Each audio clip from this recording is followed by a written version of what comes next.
তোমাদের পাশেই আছি, হৃদয়ের কাছাকাছি। জীবনের পথ সোজা নয়, আশা নিয়ে নিত্য বাঁচি।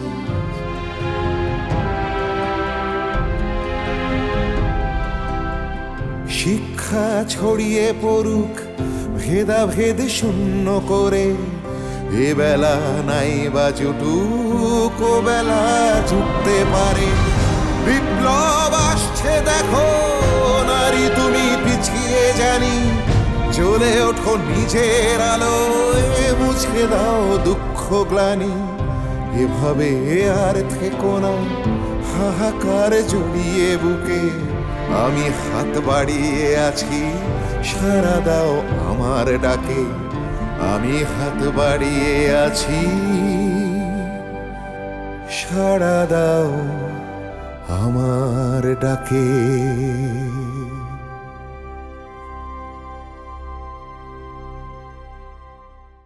কৃপা করে জানিতে চাহিবেন না যে আমার খবরের সূত্র কি, কিন্তু আমি নিশ্চিত খবর পাইয়াছি তিনি ছদ্মবেশে রেঙ্গুন থেকে একটি জাহাজে চড়িয়া চট্টগ্রামে আসিতেছেন। উদ্দেশ্য আত্মগোপনকারী চট্টল সূর্যের সাথে সংযোগ স্থাপন। এক্ষণে মাস্টারদাজি গ্রাম হতে গ্রামান্তরে আত্মগোপন করিয়া রহিয়াছেন, তা তো সর্বজন বিদিত। এমতা অবস্থায় আমার করণীয় কি, তা আপনারা দুই মিত্র ভাবিয়া আমাকে জানাইবেন।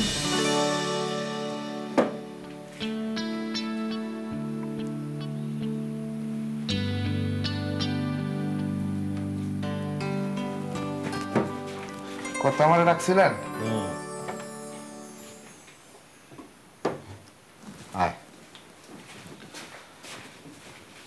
শোন, এক্ষুনি একটু আলমপুরে যাবি। এই 7 সালের নিমন্ত্রণের চিঠিটা মিয়াচাঁদ ব্যাপারী হাতে দিবি না। কথা 7 সালের চিঠি নিয়ে আমার যাওয়াটা উচিত হইব? ভয় পাচ্ছিস কেন? না, কথা ভয় পাইতেছি না, মানে শোন, সবাই জানে যে তুই আমার নিজের লোক। তুই চিঠি নিয়ে গেলে কুটুম বাড়িতে কেউ আপত্তি করবে। কথা আমি কুটুম বাড়ির কথা বলতেছি না। 7 সালের দিন যদি সবাই আসে তখন জানাজানি হয়ে যাব না? আচ্ছা, তোর ভাবির ভয় কি লোকই কথা, এগুলো বাদ দিতে হবে? আমাদের বাড়িতে যে আসছে সে তো মিয়াচাঁদেরই বংশের সন্তান, আর ফুলমিয়া এখন এ বাড়িতে। তাদেরকে বাদ দিলে ফুলমিয়া নিজেও তো অপমানিত বোধ করবে। কিন্তু কথা আমি তো মাঝখানে পড়ে গেলাম না। যদি জানাজানি হয়ে যায় যে এই নিমন্ত্রণের চিঠি নিয়ে আমি গেছিলাম, ভাবি সাহেব তখন আমার বাড়িতে ঢুকতে দিব? বাড়ি তো দূরে থাক, তখন গ্রামে থাকাই তো। তো ভয় পাচ্ছিস কেন? আমি তো আছি। যত ঝড়ঝাপটা আসে আমি মাথা পেতে নেবো। যা, আর দেরি করিস না। দেরি করলে আবার ফেরার নৌকা কিন্তু পাবি না। আচ্ছা ঠিক আছে কথা।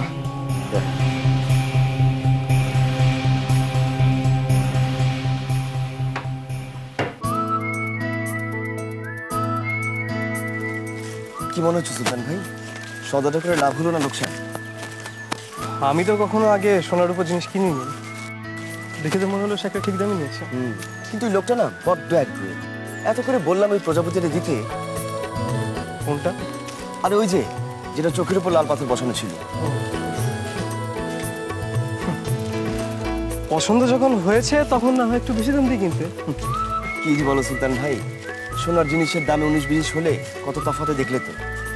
আর ওই কারুকার্যটা এমন যেন খোপায় লাগালেই মনে হবে এক্ষুনি প্রজাপতি এসে বসেছে।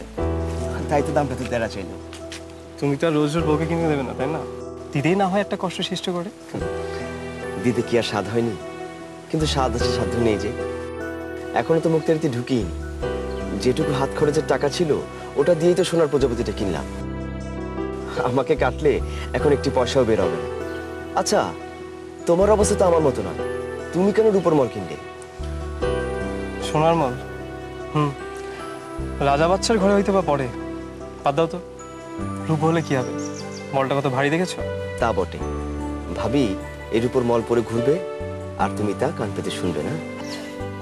তোমার মধ্যে এত কবিত্ব ভাব আছে তা তো জানিস না ফুলমিয়া। কত কিছু ভেবে কিনি। বাড়িতে 5টা লোক আসবে, বুকে কিছু যদি না দিই তাহলে নেহাত কথা উঠবে, তাই কিনলাম।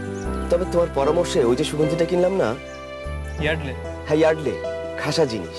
উফ, একেবারে মেম সাহেবের গায়ের গন্ধ। এক ফোঁটা মাখলে গন্ধে মমো করে। আর আমাদের আতরের গন্ধটা না একটু বেশি চড়া। হবে না, ওইটুকু শিশির দামটা কিনা 4 টাকা। ওটা পেলে আমাদের দুজনের বউ কিন্তু বেশ খুশি হবে। আমি কাউকে দেবো না, একাই মাখবো। একা মাখবে?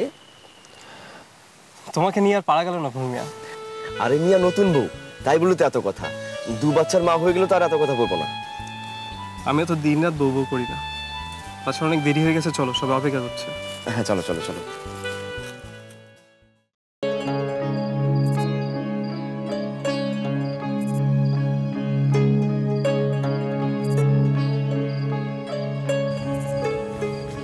চলো।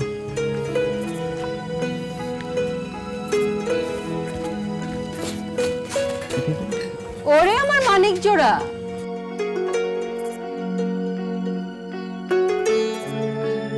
তা কোথায় যাওয়া হয়েছিল শুনি? ওই তো ইসে, কোথায় জানো? ওরে বাবা, কোথায় গিয়েছিলে সে নামটা বেমালুম ভুলে গেলে? আরে মানে এত লুকোনোর কি আছে চাচি, আমরা ওই একটু মুন্সিরহাটে গিয়েছিলাম। তাই নাকি? সারাদিন আমার তাহলে মুন্সিরহাটেই থাকলে? তা সওদা কি? কি মুশকিল চাচি, তুমি আবার এটা নিয়ে? আচ্ছা আচ্ছা ঠিক আছে, বলতে হবে না। তা তোমার আম্মা যে রেগে ঢোল হয়ে আছে সে খবর আছে? মাকে বলে গেলে কি হয় শুনি? কি বলছে রে ছেলেটা তো? হ্যাঁ, কোথায় যাওয়া হয়েছিল? একটু মুন্সিরহাটে গিয়েছিলাম আম্মা, একটু কাজ ছিল। মুন্সিরহাটে? এত দূরে গেলি, একটু বলে যাওয়ার প্রয়োজন মনে করলি না? আর মুন্সিরহাটে তোদের কি কাজ? তোরা তো ব্যবসাও করিস না, দালালিও করিস না। হাবু, তুমি জানো কি না? মুন্সিরহাটে কত কি কিনতে পাওয়া যায়, তাই না রে সুলতান? তা তোরা কি কি কিনলি বলে দে না শুনি। আপনিও না চাচি।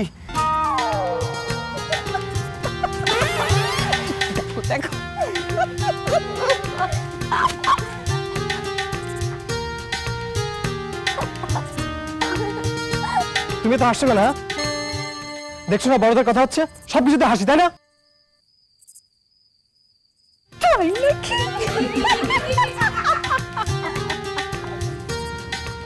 বলদটা কোথায় রে? মোহন চাচাকে আব্বা কাজে পাঠিয়েছে, আজ আর তাকে পাওয়া যাবে না। এমন কি কাজে গেছে? সারাদিন পেরিয়ে সন্ধে হতে চললো, এখনো তাকে পাওয়া যাবে না? এটা কেমন কথা? ভাবি, ও বড় ভাবি। আরে সুরেন্দা, পেন্নাম বড় ভাবি, পেন্নাম মেজো ভাবি। গুল, কমলা, এগুলো একটু নিয়ে যা তোমার।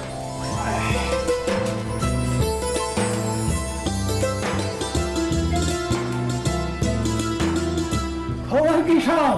এই তো এই হঠাৎ সুমন তাঁতিকে অসময়ে তরফ। তা সুরেন দাদা, এটা তোমার লোকসান বুঝি? তাহলে বলো না, আমরা অন্য কোনো তাঁতিকে খবর দেই। খবর মিয়ার কেন্দ্রের সঙ্গে আমি কথা বলে কি পারবো? ও সুরেন্দা, কাল আমার বড় মেয়ের 7 সার, তোমার বউকে কিন্তু আসতে বলবে। সে কিছু না খাক, অন্তত এসে যেন দাঁড়ায় আর দুটো মিষ্টি মুখে দেয়। এটা একটু মাপ করতে হবে বড় ভাবি, ও তো বিছনায় শোয়া। মা, এই বয়সে আবার হবে নাকি? কি যে বলেন ভাবি, ছেলেপুলেদের সামনে আপনার মুখে কোনো কথা আটকায় না। ওরকম কিছু না, এই ঘাটলা পরে পিছলা খেয়ে পড়ে কোমরে খুব ব্যথা পেয়েছে, ও সময়ের মধ্যে টাইট করে বেঁধে বিছানায় শুয়ে রেখেছেন। ও মা, এ কি শুকনো সমস্যা, কি আর করা। আচ্ছা সুরেন্দা, কখানা শাড়ি দেখাও কালকের জন্য। প্রথমে আমার মেয়ের, তারপর আমাদের 2 জায়ের, আমার বড় বউ আর আমার নতুন বৌমা। গুল, অন্তরা, এই তোরা এদিকে আয়, তোদের সুরেন কাকা কাপড় নিয়ে এসেছে, দেখে যা, বেছে পছন্দ করে নে। বৌমা হামিদা, তুমি এসে বেছে নাও কোনটা পছন্দ। ও মা, এই যে দেখি সুরেন কাকা, তাই তো বলি সাজবেলায় ওঠে না তো গোল কিসের? বড় না, তোমার বাচ্চা কাচ্চা সব কেমন আছে? জি কাকা, ভালো আছে। আচ্ছা, অন্তরার জন্য একটা ভালো তাঁতের শাড়ি দেখান তো।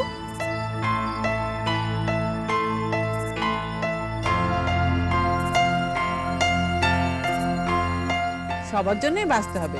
কিরা, তোর জন্য ভালো দেখে একটা শাড়ি বাঁচ। আহা বুবু, আমার জন্য আবার কিসের শাড়ি? আমি বিধবা মানুষ, শাড়ি দিয়ে কি করবো বলো তো? এসব আচার অনুষ্ঠানে আমি থাকবো নাকি? হ্যাঁ, শুনেন দাদা, তুমি একটা এই যে লাল শাড়িটা দেখাও তোমাকে। দেখো বাবু, এই শাড়িটা অন্তরাকে খুব ভালো মানাবে। অন্তরা, তোর পছন্দ আছে?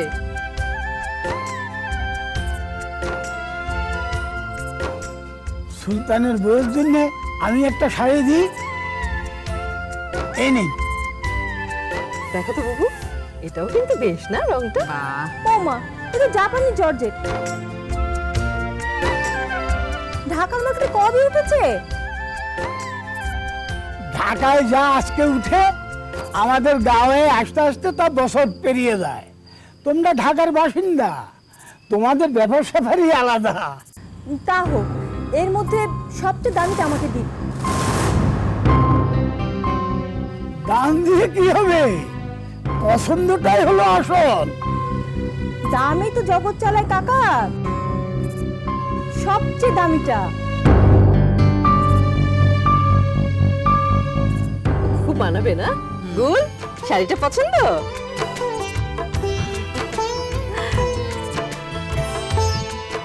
ওই সবুজ আর খড়িটা, এই দুটো আমি নিব। দাম কত হলো কাকা? এ দুটোর আলাদা দাম হবে? তোমাকে যেটা দেবে সেটা নয় সমান দেবে, কিন্তু এটা বড় ভাবি। সবই এক পুকুরের পানি কাকা, ঢালাঢালি করে আর কি হবে? না, সব এক পুকুরের পানি নয়। সুরেন্দার সামনে উল্টোপাল্টা কথা বলে আবার মুখটাকে খুলিও না তুমি।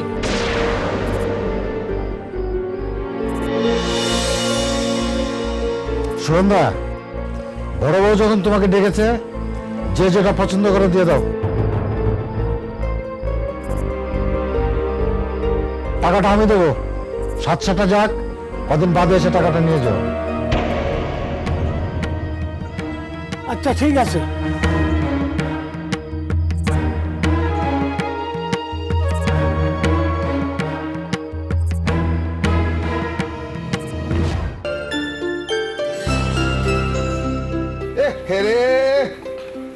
একটু মাছ আনছাস, সেটা তো মলা মাছের বড় ভাই মনে হইতাছে। এর চেয়ে বড় মাছ আর জালে ধরা পড়েনি। জালে ধরা পড়ে নাই নাকি অন্য কোথাও লুকায় রাখছ? কি যে কও, মর করবে যে বাড়ির কাজ, পশত করবো ধম্মে মিলবে। ও আইর মাছ তো দেখতেছি না। ওই আমার চাচা তো ভাই গেছে, নিয়ে আসবে। অমরণ, ওই 7 পদের তিতা জোগাড় হয়েছে তো? হ্যাঁ ভাবি সাহেব, আপনার কোনো চিন্তা করতে হইব না, আমি সময় মতো সব ব্যবস্থা করে ফেলাবো। দেখ বাপু, 7 রকমের মাছ, 7 পদের তিতা, আর শেষ পাতে ক্ষীরটা জানা থাকে। হবে ভাবি সাহেব, সময় মতো সবকিছু হবে। আচ্ছা ঠিক আছে। আমা, অন্তরা গোসল করে কোন শাড়ি পরে সাত সার খাবে একটু বলে দিন। আমি আবার কি বলবো, তোমরা একটা বুঝে শুনে দিয়ে দাও না। না মা, আপনিই বলে দিন। আমি বলে দিলে আবার সবার পছন্দ নাও হতে পারে। চলো দেখি। এই কত দূরে? আর মাছ কাটে কুটে আনতে অনেক দেরি আছে, ভাত চড়াতো। আর তোদের না তখন থেকে বলতেছে যে আরেকটা চুলা জ্বালা। ও মোহন চাচা, হ্যাঁ, এখনো বান দিয়ে গেলে না? আমি এখন কোন দিকে যাই? যে একটু চোখ সরাইছে অমনি সময় গা ঝাড়া দিয়ে উঠবো। চল চল চল চল চল। এ সুলতান মিয়া, এই শোনো শোনো, এই রতন পানালা তো এখন আসলো না, এই তুমি একটু পাছালা দেখো না। আমার একভাবে একদম সময় নেই, তুমি একটু অপেক্ষা করো না, দেখো ঠিক চলে আসবে। তা সময় থাকবো কেন? যাই তখন বলবো তাসের আড্ডায়, ফাঁকি বাস কোনখানকার। কি ব্যাপার মোহন, এখনো তুমি এখানে দাঁড়িয়ে আছো কেন? বাড়ি থেকে যে বউকে আনতে হবে সে খেয়াল আছে? আমার সব মনে থাকে, ঠিক সময় মতো নিয়ে আসবো। ও, তোমার সব মনে থাকে তাই তো? আচ্ছা ঠিক আছে, বলো তো দেখি আজকে কি কি মাছ রান্না হচ্ছে? কেন, রুই মাছ, সর্ষে ইলিশ, শোল মাছ, বোয়াল মাছ, ট্যাংরার ঝোল, এই তো। ও হ্যাঁ, 7 পদ। ও আর ইয়া কোরবানি খাসির মাংস, সাথে মৃগেল মাছ। আচ্ছা থাক থাক, হয়েছে, বুঝেছি তোমার মাথা পুরোটাই খুলে গেছে। তা এবার তুমি কবিরাজ হবেই হবে, তাই তো? ও খাদিজা ভাবি, তোমরা এসছো? তা এত দেরি হলো কেন? তোমাদের কথা তো ভাবছিলাম। রাধা বাড়া করতে করতে দেরি হয়ে গেল, 2টো পদ রেঁধে এসেছি। ভালো করেছো, চলো এতেই চলবে। আসো।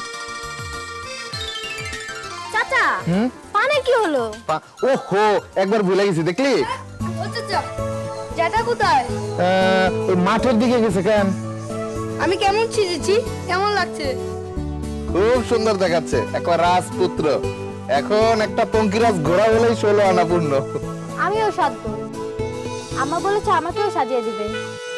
তুই মেয়ে মানুষ, তোর সাজার কি দরকার? তোর দূর আসবে, এটা তো মেয়েদেরই কাজ। তুই সেজেছিস কেন? তুই কি মেয়ে মানুষ নাকি?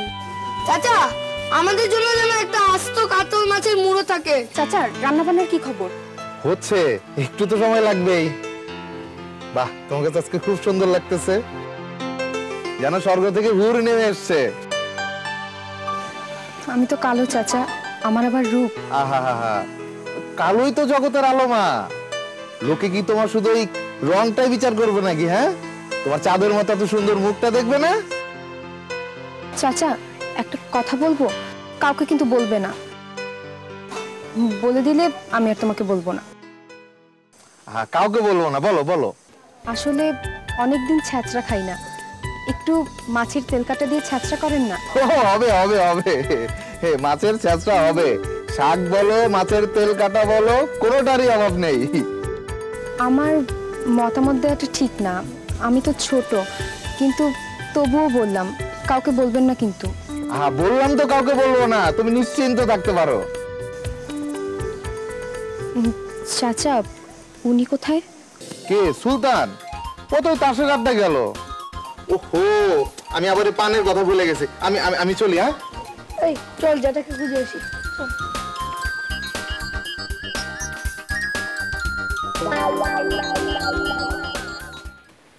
টিক্কা, কি ব্যাপার ফুলমিয়া, তুমি তো আবার হারলে? মানে ঠিক খেয়াল করিনি। এত বেখেয়াল হলে চলবে ভাইয়া? আজ তোমার কি হয়েছে? মনটা ছটফট করছে মনে হচ্ছে। সত্যি বলতে কি, তা তো একটু করছি। যতই হোক, আমার সন্তানকে ঘিরেই তো অনুষ্ঠান। প্রথম সন্তান তো, তাই। তাহলে আর কি, পাত্তারি গুটিয়ে রাখি। তুমি যে দেখো তোমার বউ কি করছে। কি যে বলো না ভাইজান, মেয়ে মহলে আমি কি করে যাব? সময় হলে ঠিকই ডাক পড়বে। তাই বলে তো উতলা হচ্ছ কেন? আগে তো স্ত্রী আচার সব হোক, তারপর তো। কি বউয়ের জন্য যে প্রজাপতিরা কিনেছিলে সেটা বুঝি দেওয়া হয়নি? তাহলে বসে আছো কেন? যাও, যে দিয়েছো। হ্যাঁ, আজ তাহলে খেলা এখানে বন্ধ করি। দেখলি তো তোর ভাবি কত তাড়া দিচ্ছে। একা মোহন চাচার উপর সবকিছু দায়িত্ব থাকলে তো চলবে না। বিকেলে না হয় আমরা আরো এক হাত খেলে নেব। ঠিক আছে, গুটিয়ে ফেলো। চলো ভিতরে যাই। হ্যাঁ, এমন এদিকে এদিকে শোন, এদিকে আয়। কি কথা? ওই দাসমোড়ার দোকান থেকে তো খিটটা দিয়ে গেল না এখনো। কথা, আপনি মাঝে মাঝে না একটু বেশি উত্তেজিত হয়ে পড়েন। এই এখনই চলে আসবে, বেলা তো বেশি হয় নাই। আহা, বুঝতে পারছিস না, বাড়ি ভর্তি অতিথি, কোনো ভুল ভ্রান্তি যেন না হয়। সম্রাট এসে গেছো? আটা বুঝি, তা দেরি হলো কেন? সঙ্গে নারী থাকলে কি কোথাও সময় মতো পৌঁছানো যায় রে ভাই? সংসারের হাজারটা কাম সেরে তবেই না বেরোনো ফুরসত মিলে। কথাটা কিন্তু একদম ঠিক বলেনি। বেরোনোর আগেই রুগী চলে এলো বাড়িতে, আর সেবাই যখন পরম ধর্ম, সে তো দেরি হবে। ঠিক আছে, কিন্তু একটু আগে বেরোলে তো রুগী দেখতে হতো না, হতো? এমন দাঁড়িয়ে আছিস কেন? বৌঠানকে ভেতরে নিয়ে বসা। বৌঠান আসে না, চলো আমরা একটু ওদিকটা হই।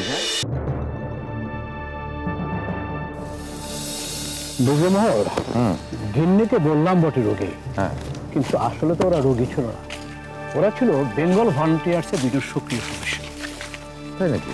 হ্যাঁ, আমি ওই অবিনাশের ব্যাপারে একটু খোঁজ নিতে বলেছিলাম। তা খবর পেলে? খুব নিশ্চিন্ত করে কিছু বলা যাচ্ছে না। আসলে ওখানকার পরিস্থিতি বুঝলে খুবই উত্তপ্ত, প্রচন্ড ধরপাকড় চলছে। এদিকে আবার ভিবি সদস্যরা পাল্টা আঘাত খাচ্ছে। অবিনাশ কি সত্যিই আসছে? আমার কাছে তো সেরকমই খবর। আমি অবশ্য আপ্রাণ চেষ্টা করছি যোগাযোগ করার, কিন্তু আমার এবার কতটুকু ক্ষমতা আছে বলো? আচ্ছা, ওই চট্টল সূর্য মাস্টারদা, ওনার কি খবর? আরে তুমি তো ভোজবাজের মতো বেমানাম হাওয়া হয়ে গেছেন। জালালাবাদ পাহাড় থেকে তার 2-3 জন সঙ্গী সহ ওই যে আলগা হয়ে গেলেন, মানে জলছুট হয়ে গেলেন, তারপর থেকে আর তার কোনো খবর নেই। এদিকে সরকার থেকে মাস্টারদার মাথার দাম 10,000 টাকা ঘোষণা করা হয়েছে। ও, তাহলে মাস্টারদের সঙ্গে অবিনাশে দেখা হবে কি করে? তারা দুজন যদি দেশের দু প্রান্তে ছড়িয়ে গিয়ে থাকে। তুমি বিপ্লবীদের যোগাযোগ সম্পর্কে কিচ্ছু জানো না। একটা পুরো খবর অবশ্য আছে যে অখিলেশ চট্টগ্রামে এলে তার সঙ্গে পরিস্থিতি নিয়ে আলোচনা করে তবে মাস্টারদা এদেশের মাটি ছাড়বেন। তাহলে তো অখিলেশ পুষ্পবতীর কাছে নাও আসতে পারে। না এলে মঙ্গল। অখিলেশ জেল থেকে পালাবার পর পুলিশ তার সব গতিবিধির উপর চোখ রাখছে, আর সেইভাবেই ওরা পুষ্পবতীর বাড়ির দিকে নজর রাখবে, এটাই তো স্বাভাবিক। সোমনাথ, তোমাকে তো পুষ্পবতীর চিঠির কথা জানিয়েছি। ওর বাড়িতে কিন্তু নজরদারি চলছে, আমাদের যেতে বারণ করেছে রাতে। একদম ঠিক করেছে।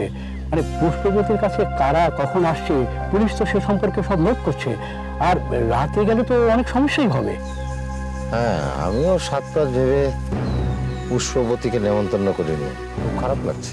না না না, খুব ভালো করেছো। আরে পুষ্পবতীর পাশলায় তোমার ছেলে পড়ে, শুধুমাত্র এই কারণেই পুষ্পবতীকে তোমার বাড়িতে আমন্ত্রণ করতে হবে তার কোনো মানে হয় না। বরঞ্চ তুমি আমন্ত্রণ জানালে সমস্যা হতো, সন্দেহ করতো।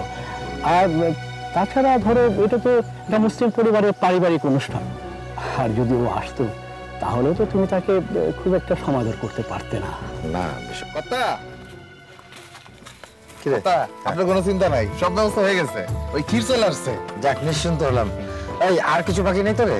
আর কিছু না, কথা সব ঠিকঠাক মতো হয়ে গেছে। এই 7 সারের আয়োজন হয়ে গেছে, তারপরে আত্মীয় স্বজনরা প্রায় চলে আসছে। আচ্ছা, মেয়ের শ্বশুর বাড়ি থেকে কে কে এসছে? তারা তো বলছিলেন আসবে।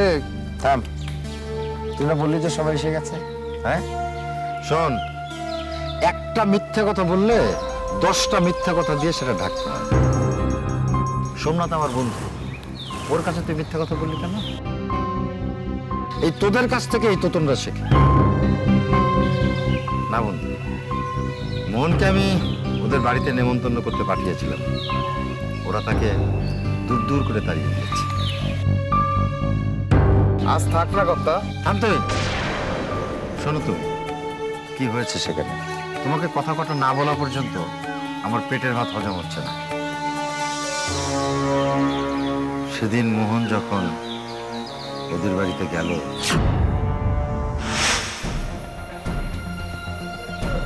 কি ব্যাপার, কি চাই? জি, আমার নাম মোহনবাসী, আমি মোহর কবিরাজের বাড়ি থেকে আসছি। তার কি প্রয়োজন শুনি? উনি আপনাদের জন্য একটা চিঠি পাঠাইছেন। দেখি কইরে ছোট, এদিকে আয় তো দেখি।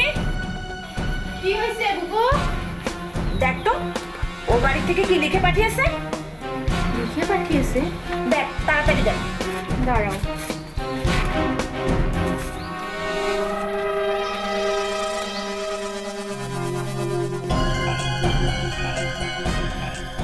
তোমার বৌমার 7 ছেলের নিমন্ত্রণ করে পাঠিয়েছে। কি? আমার বলতো শুনি।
তোমাদের পাশেই আছি, হৃদয়ের কাছাকাছি, জীবনের পথ সোজা নয়, আশা নিয়ে নিত্য বাঁচি।